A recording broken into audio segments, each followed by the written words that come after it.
권력형 성범죄 근절에 목소리를 높였던 인사들은 지금 다 어디에 있습니까?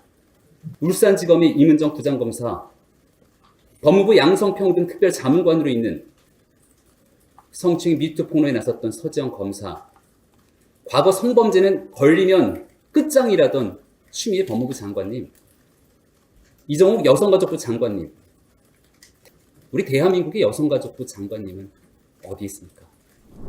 네, 저는 오늘 참담한 권력형 성범죄에도 불구하고 지긋지긋하게 자행되고 있는 여권의 진영 논리와 위선, 내로남불에 대해서 한 말씀 드리고자 합니다.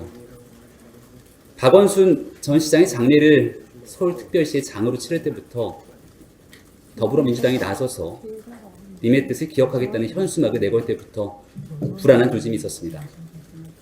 여권의 대표, 대변인, 주요 관계자가 모두 피해자를 피해 호소인으로 주장하는 모습을 보면서 권력형 성범죄의 피해자에 대한 2차 가해에 관련된 우려는 점점 더 커져만 갔습니다.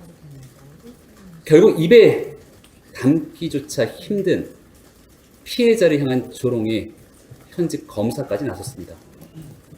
대구지검의 부부장 검사인 진혜원 검사는 SNS를 통해 그리스 신화와 빌 게이츠까지 언급하면서 눈과 귀를 의심케 하는 2차 가해의 팔을 걷어붙이고 나섰습니다.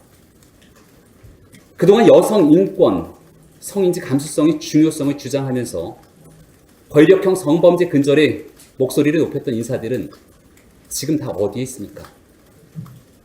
울산지검의 임은정 부장검사, 생업에 바빠서 입장을 낼 것이 없다.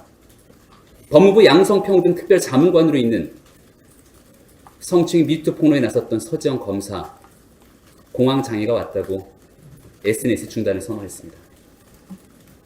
과거 성범죄는 걸리면 끝장이라던 추미애 법무부 장관님, 현직 검사에 대한 징계권 발동이 필요할 때는 바로 이렇게 국민이 피해를 당하고 있을 때 그 징계권 발동이 필요한 때라는 걸 다시 한번 거듭 말씀드립니다.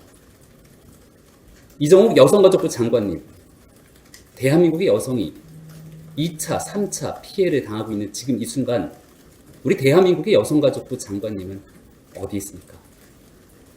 정부가 나서서 권력형 성범죄에 대한 2차 가해에 어떻게 대응할 것인지 여성가족부가 직접 나서서 문제에 대한 입장을 표명하고 발령법 개정에 앞장서기 바랍니다.